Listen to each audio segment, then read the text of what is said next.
Hallelujah. Our Lord Jesus rose from the dead. He conquered the grave. This is the happiest news that we can ever learn in our lifetime. Because the resurrection of Jesus also carries a promise that those who believe in Jesus shall also be resurrected when the Lord comes. If we are alive and remain until that day, we shall be transformed. Our mortal bodies will be transformed to be like Him, and we shall rise up to meet the Lord in the air. And even if we are dead on that day when the Lord comes, even though our flesh may have become dust and ashes, when the trumpet sounds, we shall come out of the dust. We shall rise with heavenly bodies to meet the Lord in the air. And the Word of God is promising us that those who are living and remain till that day will not precede those who are dead in Christ. Those who are dead in Christ shall rise first and meet the Lord in the air. And then those who are living shall be transformed, and they shall also rise to meet the Lord in the air. And we shall be forever and ever with our Lord. This is the great hope that we have as Christians. Hallelujah. The Lord has not just given us some traditions to follow. The Lord has promised to us something which is real, which is tangible, which you and I can reach, which you and I can achieve if we just do what He wants us to do. And what He has asked us to do is very, very easy. He has given us His Word, and His Word is not so complex as many people like to make it out. We don't need to be a theologian. We don't need to be a seminarian to understand the Word which Jesus has given us. Because if the Word was not simple, then everyone would have to go to a college or a seminary or become a student of theology to understand His Word. Then the Word will not achieve the purpose for which He has given. He has made the Word so simple for us that even a child should understand. And in fact, Jesus said that unless you become as a child, you cannot enter into the kingdom of heaven. So you and I, we have to understand this Word with the same faith as a child believes the word of a father. When the father says that when he promises to do something for the child believes the word of the father and waits for the fulfillment of that promise. In the same way, let us also wait for the fulfillment of the promise which the Father has given us through His Word. Hallelujah. Today the Holy Spirit has come over here, and He is quickening us in our spirit man, so that we can understand the deep truths of God, which will bring us into everlasting life. Let us read from John's Gospel, chapter 20 and verse 11. St. John 20, verse 11 onwards. But Mary stood without at the sepulchre, weeping. And as she wept, she stooped down and looked into the sepulchre, and seeth two angels in white sitting, the one at the head and the other at the feet, where the body of Jesus had lain. And they say unto her, Woman, why weepest thou? She saith unto them, Because they have taken away my Lord, and I know not where they have laid him. And when she had thus said, she turned herself back and saw Jesus standing, and knew not that it was Jesus. Hallelujah. What wonderful words we have read just now. Here we are reading about Mary Magdalene. Mary Magdalene, out of whom the Lord had driven out 7 evil spirits. Mary Magdalene, who thought that her life was totally finished, because people would have thought that she is mentally unbalanced, she is mad, she cannot lead a normal life, she cannot ever mix up in society. To that Mary, the Lord brought life on this earth also, a rich life, by driving out the 7 demons. And Mary followed Jesus wherever he went, because it was Jesus who had changed her life so much. You and I, we follow Jesus, because Jesus changed our life from the moment that he came into our life. Our life has totally changed. It is not the same as it was before Jesus was there.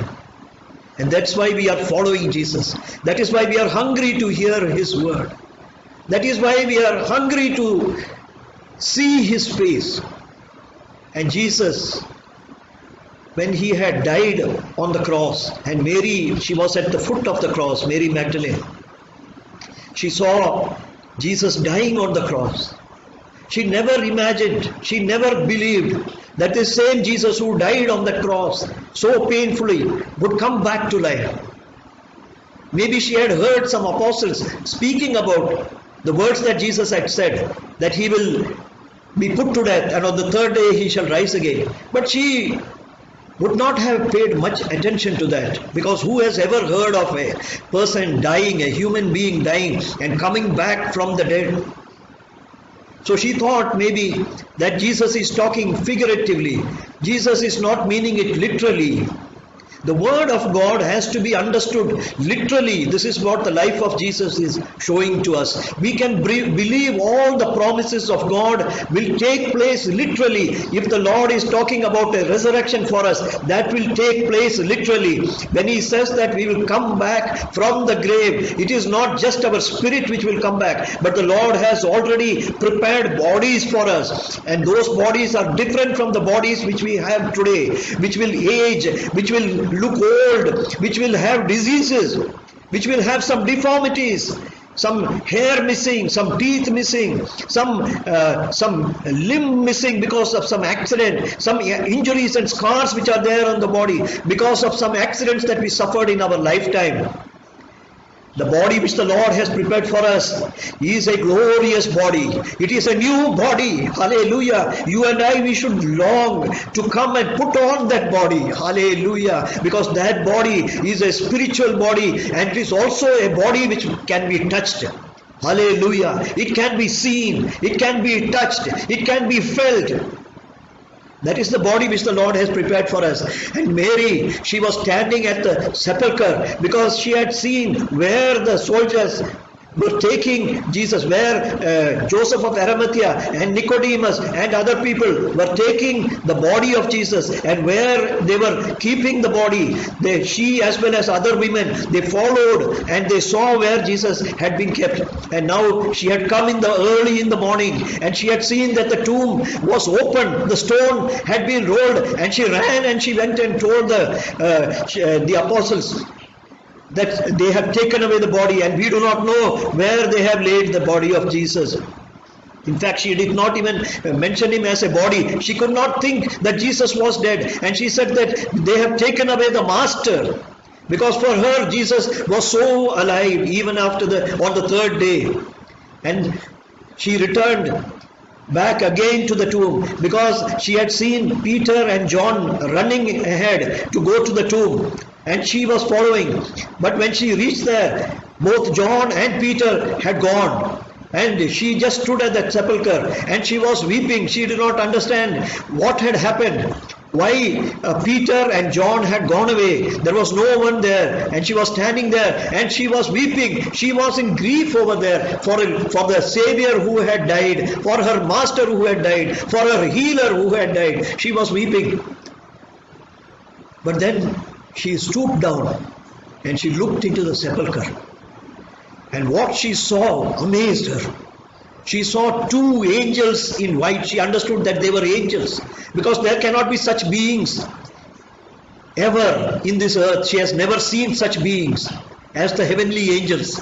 And she saw the two angels dressed in white, sitting, one at where the head of Jesus was, and one where the feet of Jesus was. And why were the angels over there? The angels were over there to protect that tomb, so that the witnesses could come and see that the tomb was empty, so that nobody could come and disturb the way the clothes were lying over there, the clothes of Jesus, through which he had come out, through which he had evaporated, or he had come out as a spirit, and the clothes which were wrapped around him were lying in the same way. And that is why John, he saw the clothes lying there, and he, seeing the condition in which the clothes were, he believed that nobody has taken the body, that Jesus had come out of those grave clothes. And that is why he believed. And now the two angels were there, and they were sitting as guard over there, because let us remember that there are evil people in this world. They are governed, and they are made to act by the evil spirits, and their purpose is only to defeat the faith of people. So such people who are under the influence of the devil may come and disturb the clothes over there, may come and change some evidence over there, so that the people, the true believers of Jesus will not believe that Jesus has resurrected from the grave. That is why the angels were sitting there. And the angels, they spoke to this woman. They spoke to Mary Magdalene, and they said, "Woman, why weepest thou?" She said unto them, "Because they have taken away my Lord, and I know not where they have laid him." Hallelujah. You look at how she is referring to Jesus. Whether in the body or out of the body, the Lord Jesus continued to be her Lord. Hallelujah. Oh, let us have this faith that Mary Magdalene had in Jesus as a man, 100% as a man. She believed that he was a man, and 100% as a God. Hallelujah. As our God, as our living God. That is the faith that we should have. And she is telling the angels that she is weeping because the body of Jesus has been taken away. She wanted to put some spices so that the body could be preserved for longer. But now the body has gone away, and she was weeping because of that. And you know, there is someone who is always seeing how much love we have got in our heart, and that is our Lord Jesus Christ. He is the same yesterday and today and forever. He knows who are the people who love him for who he is. They don't want anything from Jesus except to be in the presence of Jesus. And Jesus, he knew that Mary Magdalene was one such person who loved Jesus, who wanted to be in the presence of Jesus, and who was so much stricken with grief because of what the soldiers had done to Jesus by putting him to death. And Jesus understood her grief, and he came himself to console Mary Magdalene. Hallelujah. Our Lord, he always comes to the broken-hearted. The broken-hearted will never be left alone by our Lord. He sees every tear of ours. And it is written in the Psalms that he collects our tears in a bottle. Hallelujah. Yes, all our tears are stored by him, and they are precious to him. He sees our grief. So when Mary Magdalene, I think she heard some sound, and she turned back, and she saw Jesus standing over there. But you know what was amazing? She could not recognize Jesus. Why could she not recognize Jesus? Because Jesus had been transformed from the resemblance that he had as an ordinary human being. He had been glorified. The Father had sent a body for Jesus. The same sort of body which you and I will receive, which will never age, We will never grow old. There is an old song by Jim Reeves which says that we will never grow old. Never grow old. In a land where we will never grow old. That is where the Lord is taking us. Hallelujah. The body that He gives us is so glorious. And Jesus, He proved it by receiving a body which could not be, by which He could not be recognized as the old person who was there earlier. Hallelujah. And verse 15 is saying, Jesus said unto her, Woman, why weepest thou? Whom seekest thou? She, supposing him to be the gardener, said unto him, Sir, if thou have borne him hence, tell me where thou hast laid him, and I will take him away. Jesus said unto her, Mary. She turned herself and said unto him, Rabboni, which is to say, Master. Jesus said unto her, Touch me not, for I am not yet ascended to my Father. But go to my brethren, and say unto them, I ascend unto my Father, and your Father, and to my God, and your God. Mary Magdalene came and told the disciples that she had seen the Lord, and that He had spoken these things unto her. So now Jesus was speaking to Mary Magdalene, and asking her, Why are you weeping? Whom are you seeking? In one way, Jesus was playing a prank on her. He was hiding behind this new body. He was hiding in this new body, and she could not recognize Him. And He is asking this question, though He knows the answer, that whom she is seeking and why she is weeping. Because He had heard already her answer to the angels. And you know what? She supposed Him to be the gardener, because she could not behold the glory of Jesus till now. He had not ascended to the Father. Only when Jesus in the new body would ascend to the Father, He would receive the glory. And the glory that He had before the foundation of the world, that would return to Him, and then no one can look at Him in the face. That is why He chose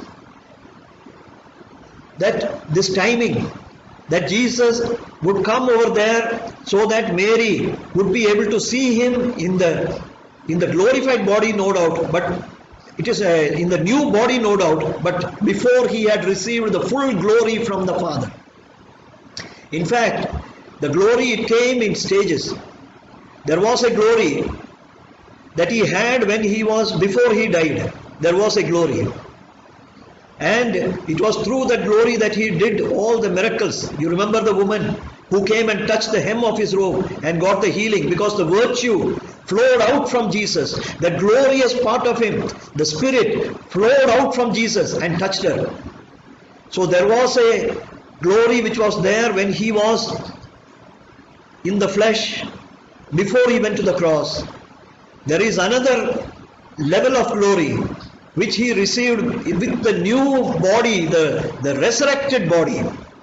Because after the body was resurrected from the grave, it underwent a transformation, and it could go through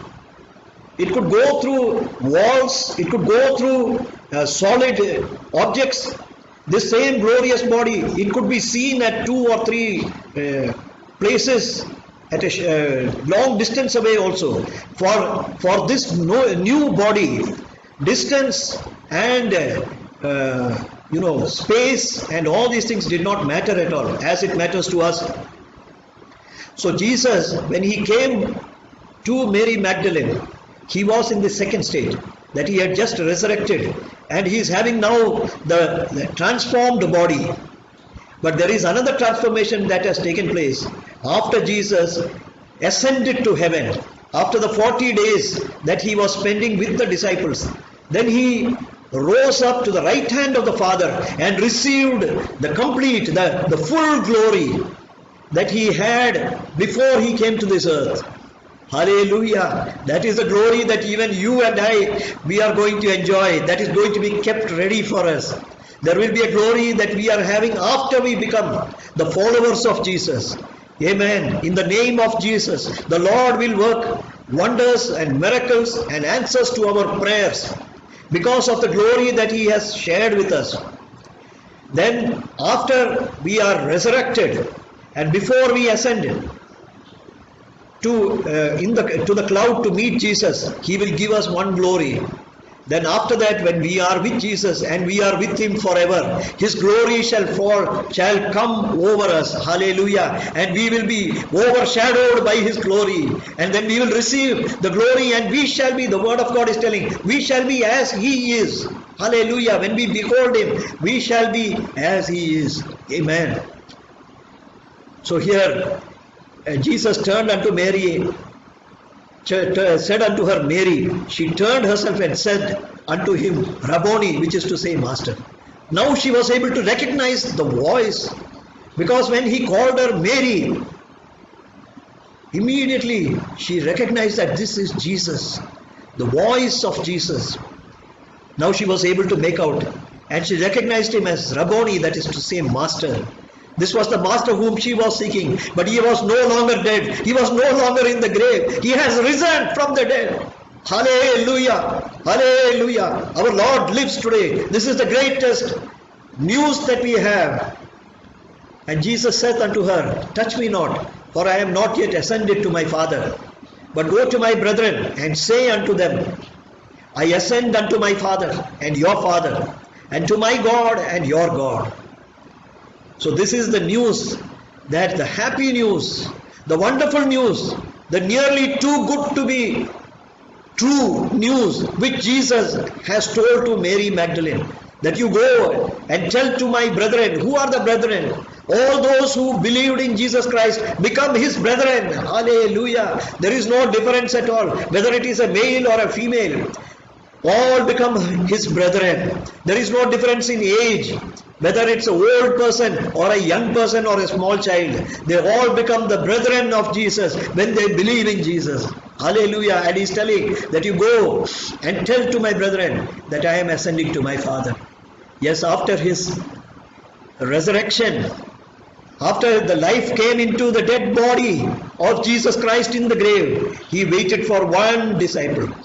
And that disciple who got the honor was Mary Magdalene, because she loved much. Hallelujah. She loved much. Let us also learn to love Jesus.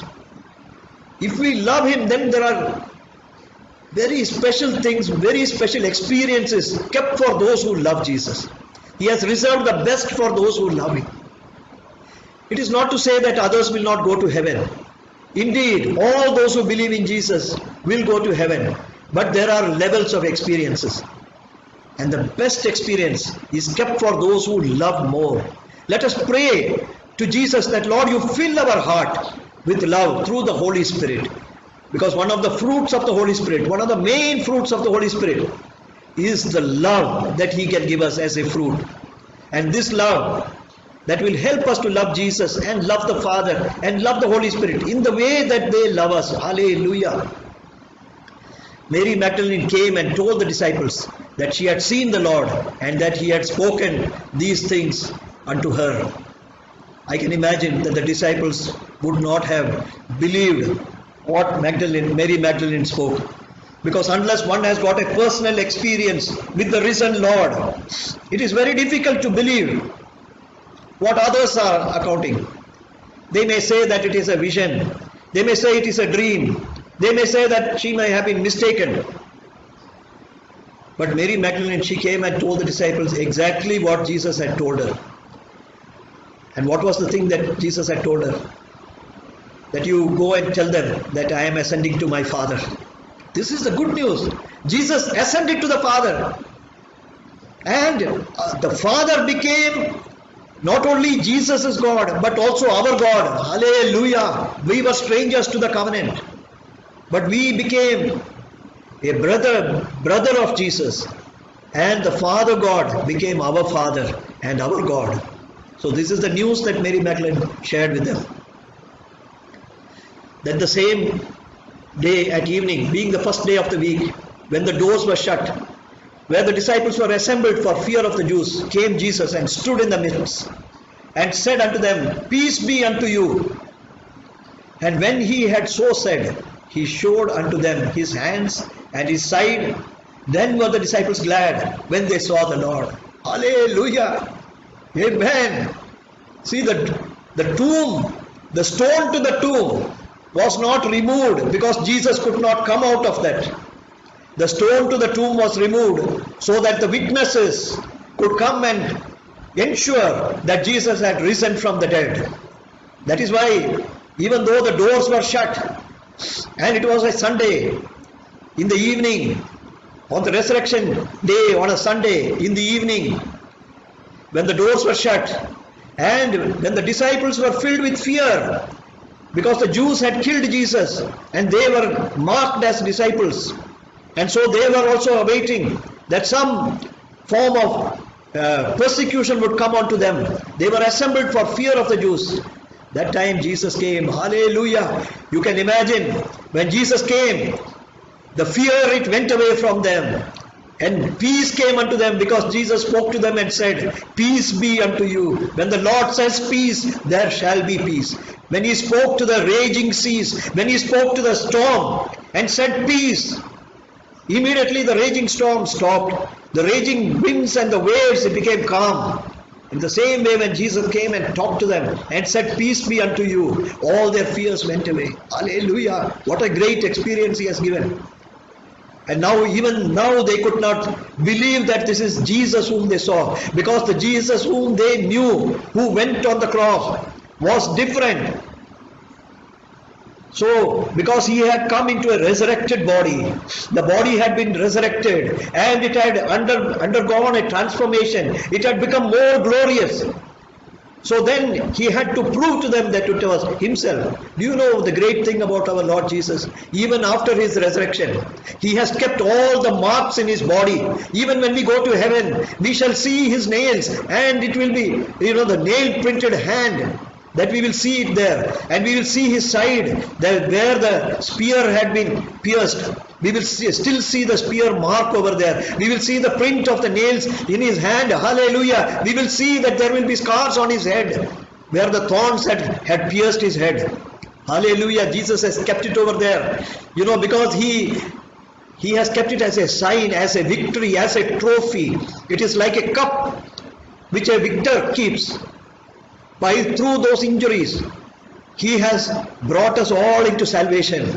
Hallelujah. And so he showed his wounds, he showed his side, and then the disciples, they were glad, and because now they saw that this was the Lord. They saw this was the Lord. Hallelujah. May we also get a revelation like this of our Jesus during our days on this earth. Let us pray. Heavenly Father, we thank you, Lord, for speaking to us through this word. Father, our heart is filled with joy, O Lord, because our Savior, he rose from the dead. Our Savior, he is at the right hand side, and he is our advocate with you, O Father, and he constantly intercedes for us. We thank you, Lord, that we have such a powerful advocate who not only makes the arguments for us, but also has paid the penalty for us fully, O God, so that we can escape from the conviction which is coming onto this world of sinners, O God. We thank you, Father, that everywhere, O Lord, that we go, Father, Lord, you will give us the strength, O Lord, to carry this faith, O Lord, and speak about this faith to those who do not know about Jesus. Thank you for hearing our prayer. In Jesus' name we pray. Amen.